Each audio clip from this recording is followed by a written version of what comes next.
Terima kasih Adisana yang masih bersama kami di Berita Bengkulu. Untuk Adisana yang baru bergabung, kami akan hadirkan kembali 3 berita utama berikut ini. Diguyur hujan lebat sejak Selasa sore, satu rumah di Desa Talang Ratu, Kabupaten Lebong tertimbun longsor.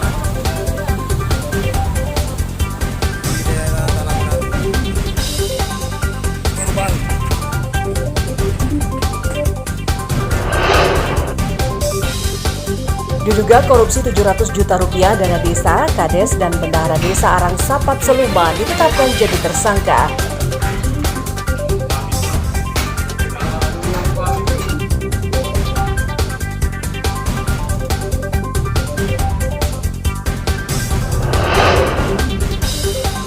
Terjaring operasi Patunala 2022, belasan knalpot brong pengendara sepeda motor di Bengkulu Tengah disita dan langsung dimusnahkan polisi.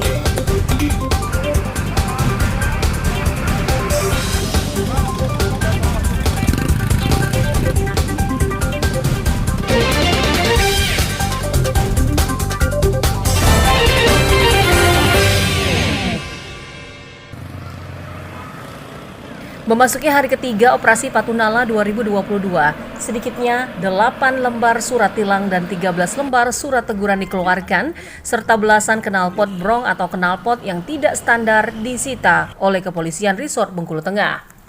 Belasan knalpot brong yang terjaring razia ini langsung dihancurkan oleh polisi agar tidak digunakan lagi oleh pengendara. Kasat Lantas Polres Bengkulu Tengah, Ibtu Wihianto menjelaskan, target dari operasi Nala tahun ini selain knalpot yang tidak standar, juga kendaraan yang sama sekali tidak memiliki kelengkapan surat atau kendaraan bodong. Selain itu, teguran bagi pengendara yang tidak menggunakan helm juga dilakukan dalam operasi Nala tahun ini.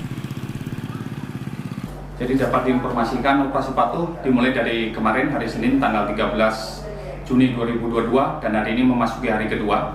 Untuk hasil yang telah didapat di dalam Satgas Gakum, karena di saat pengaturan yaitu melaksanakan penindakan pelanggaran kasat mata untuk terkait dengan penindakan melalui tilang pelanggaran kasat mata, yaitu yang terlihat menggunakan knalpot brong sampai saat ini masuk hari kedua kita sudah mendapatkan 5 tilang, yaitu 5 unit kendaraan. Dan untuk pelanggaran penggunaan tidak menggunakan helm ada 3 tilang. Untuk pelanggaran knalpot brong, kita himbau langsung kepada pemilik kendaraan untuk langsung melepas, melengkapi, dan untuk knalpot racingnya kita tahan. Pengendara yang terjaring operasi Patunala hingga hari ketiga ini, mayoritas pengendara yang menggunakan knalpot brong dari kalangan umum yang sedang melintas di jalan raya. Rencananya razia akan dilakukan ke sekolah-sekolah, mengingat tidak sedikit pelajar yang menggunakan sepeda motor dengan knalpot brong dan tidak memiliki surat izin mengemudi. Tim Liputan melaporkan dari Bengkulu Tengah. Sementara itu memasuki hari ketiga operasi Patunala tahun 2022, Satlantas Polres Bengkulu juga masih banyak mendapati pengendara roda 2 yang melanggar aturan berlalu lintas, seperti tidak menggunakan helm.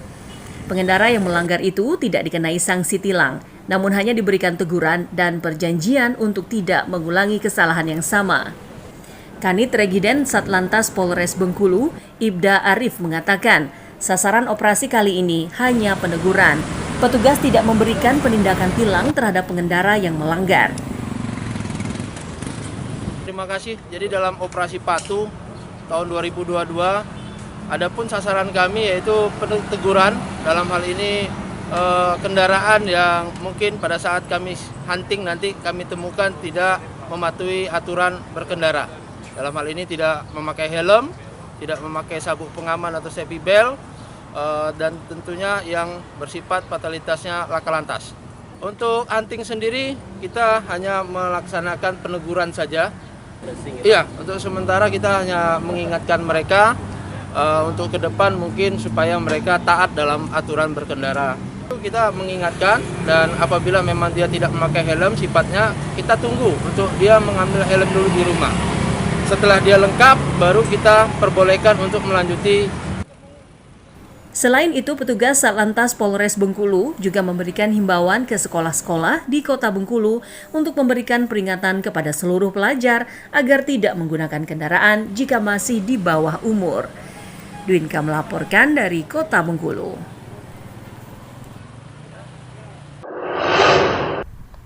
Operasi Patuh Nala digelar serentak se-Indonesia, terhitung sejak 13 Juni hingga 26 Juni 2022 mendatang. Operasi Patuh Nala sendiri akan menyasar para pelanggar lalu lintas. Kasat Lantas Polres Rejang Lebong AKP Radian Andi Pratomo mengungkapkan, operasi Patuh Nala tahun 2022 kali ini berbeda dari tahun sebelumnya. Penindakan pelanggaran lalu lintas tahun ini tidak digelar secara stasioner atau menunggu di satu titik, melainkan digelar secara hunting atau patroli. Operasi Patuh Nala tahun ini kita mungkin sedikit agak berbeda dari tahun yang lalu ya. Tahun ini kita tidak menggunakan metode penegakan hukum atau penindakan pelanggaran secara stasioner. Namun hal ini tidak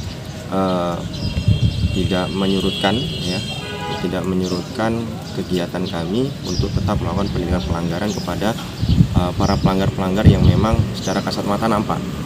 Jadi kita tetap melaksanakan penindakan pelanggaran kepada pelanggar-pelanggar yang secara kasat mata memang nampak. Hunting ya? Secara hunting, metodenya kita lakukan secara hunting. Dalam operasi Patuh Nala tahun 2022, Dirlantas Polri juga menginstruksikan agar menerapkan sistem Electronic Traffic Law Enforcement atau ETLE, yakni memanfaatkan teknologi untuk mencatat pelanggaran melalui kamera pengawas CCTV. Hanya saja, Rejang Lebong belum menerapkan sistem LTLE, meski demikian penindakan pelanggaran tetap dilakukan. Sementara untuk sasaran operasi Patuh Nala tahun ini akan disesuaikan dengan karakteristik pelanggaran yang kerap terjadi di masing-masing wilayah. Rizky Mardani melaporkan dari Rejang Lebong.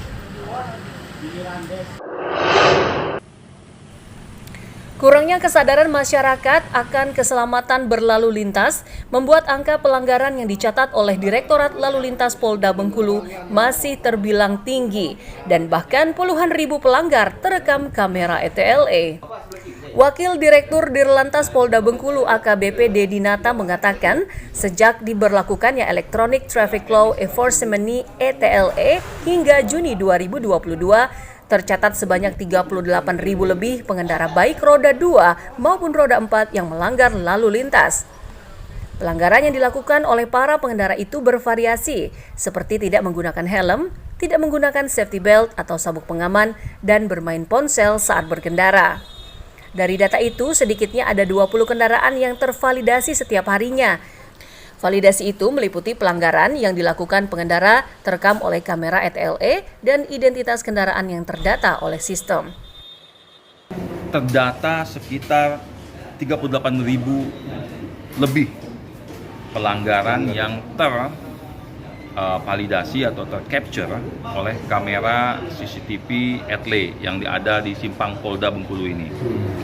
Dari total pelanggaran sekitar 38.000 tersebut, sudah ada yang tervalidasi ini sebanyak setiap harinya ya, itu sekitar 10 sampai 20 yang tervalidasi. Artinya sudah valid ya, data pelanggarannya, data identitas kendaraannya, dan sudah dilakukan pengiriman surat konfirmasi ETLE ya, kepada pemilik kendaraan. Sementara itu terkait wacana penambahan kamera ETLE di beberapa titik lampu merah di Bengkulu, saat ini masih terus diupayakan pihak Ditlantas Polda Bengkulu. AKBP Dedi menambahkan, nantinya setidaknya ada 4 titik lampu merah di Kota Bengkulu yang akan dipasang kamera ETLE. Pemasangan kamera ETLE ini juga diharapkan dapat menekan angka pelanggaran lalu lintas saat berkendara. Tim Liputan melaporkan dari Kota Bengkulu. Nah, itu kan Bapak sudah lihat, itu ya Pak ya? Ini Bapak kan?